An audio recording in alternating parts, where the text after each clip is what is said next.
Baik, Assalamualaikum warahmatullahi wabarakatuh. Perkenalkan, nama saya Ahmad Dhani dari kelas 2B dengan NIM 2406311000050. Nah, di sini saya akan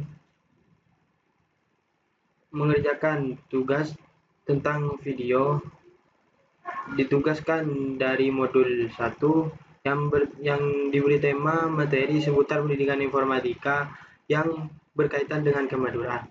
Nah, di sini saya mengambil tentang sejarah Pulau Madura. Selanjutnya,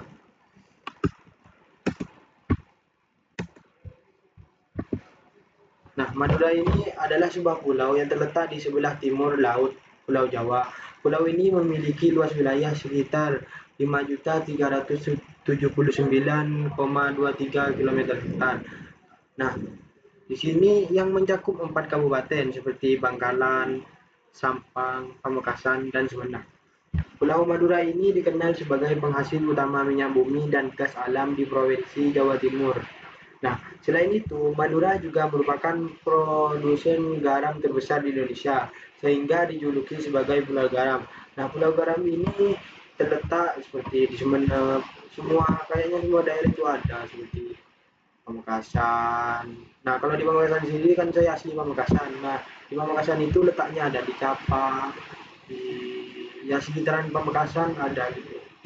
Nah, abad Madura. Dari sumber-sumber abad tanah Madura dikisahkan bahwa pada zaman dahulu, Pulau Madura hanya terlihat sebagai puncak-puncak tanah yang tinggi bagi para pengarung lautan. Puncak-puncak ini kini menjadi bukit-bukit dan sebagian dataran yang hanya tampak saat air laut surut.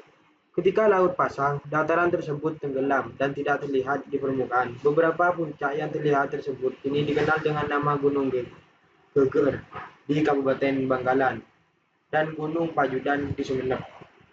Nah, sejarah tanah Madura tidak dapat dipisahkan dari sejarah yang terjadi di tanah Jawa. Dalam cerita yang berkembang diceritakan bahwa pada suatu masa di Pulau Jawa berdiri sebuah kerajaan bernama Medang Kamulan. Di dalam kerajaan ini terdapat sebuah keraton yang bernama Keraton Giling Wesi yang dipimpin oleh Raja Sang Hyang Tunggal. Kerajaan Madang Kamalun ini terletak di muara Sungai Berantas dengan ibu kotanya yang bernama Watan Mas. Nah, sejarah Madura. Perjalanan sejarah Madura dimulai dengan pengangkatan Arya Wiraraja sebagai adipati pertama di Madura pada abad ke-13 berdasarkan kitab naskah Ngara Kertagama, terutama pada tembang 15 disebutkan bahwa pada waktu itu Pulau Madura semula bersatu dengan tanah Jawa, yang menggambarkan bahwa pada abad ke-14 sekitar tahun 1365 orang Madura dan orang Jawa merupakan bagian dari komunitas budaya yang sama. Hal ini menunjukkan betapa eratnya hubungan antara kedua wilayah tersebut dalam aspek budaya dan politik masa itu. Nah, pada sekitar tahun 900 hingga 1500, Pulau Madura berada di bawah pengaruh kekuasaan kerajaan Hindu Jawa Timur seperti Kediri, Singhasari, dan Majapahit.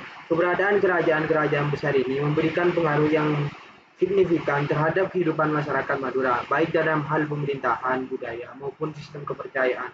Namun, setelah berakhirnya kejayaan Majapahit, pengaruh kerajaan Hindu tersebut mulai merosot dan Madura beralih pengaruh kerajaan-kerajaan Islam yang mulai berkembang di pesisir utara Jawa. Pada periode antara tahun 1500 dan 1624, para penguasa Madura sebagian besar bergantung pada kerajaan-kerajaan Islam yang ada di pantai utara Jawa seperti Demak, Gresik, dan Surabaya. Ini menunjukkan adanya pengaruh kuat dari kerajaan Islam di Jawa dalam mengatur pemerintahan dan kehidupan sosial masyarakat Madura. Namun, pada tahun 1624, Madura akhirnya ditaklukkan oleh Mataram, yang saat itu berada di puncak kejayaannya. Penaklukan Madura oleh Mataram menandai dimulainya perubahan signifikan dalam sejarah pulau ini. Nah, dengan masuknya pengaruh kerajaan Islam yang lebih besar, pada paruh pertama abad ke-18, Madura berada di bawah kekuasaan kolonial Belanda sejak 1882. Madura menjadi bagian dari wilayah yang dikuasai oleh perusahaan India Timur Belanda atau bisa disebut Fox, dan kemudian diperintah langsung oleh pemerintah Hindia Belanda. Dalam periode ini, kontrol Belanda semakin kuat, meskipun masyarakat Madura tetap mempertahankan identitas dan budaya mereka.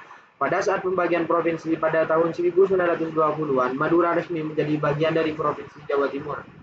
Sejarah juga mencatat bahwa Arya Wiraraja adalah adipati pertama di Madura yang diangkat oleh Raja Kartanegara dari Singosari pada tanggal 31 Oktober 1269. Pemerintahan Arya Wiraraja berpusat di Batu Putih. Batu Putih itu terletak di Semenep yang menjadi keraton pertama di Madura. Pengangkatan Arya Wiraraja sebagai Adipati Madura diyakini diiringi dengan upacara kebesaran yang diadopsi dari tradisi kerajaan Singasari Batu Putih, yang kini menjadi salah satu kecamatan di Sumeneb, menyimpan banyak peninggalan sejarah termasuk tarian rakyat seperti tari gambuk dan tari satria yang masih dilestarikan hingga kini. Keraton Batu Putih dan peninggalan lainnya menjadi bukti penting mengenai sejarah awal peradaban Madura yang berpengaruh kerajaan Singasari di wilayah ini. Tarian gambuk dan satria yang berasal dari masa tersebut masih menjadi bagian dari warisan budaya Madura yang dihargai oleh masyarakat setempat. Melalui cerita sejarah yang berkembang, dapat dilihat betapa Madura bukan hanya memiliki hubungan erat dengan tanah Jawa, tapi juga memiliki peran penting dalam sejarah kerajaan-kerajaan besar di Indonesia pada masa itu. Nah, mungkin itu saja yang bisa saya sampaikan.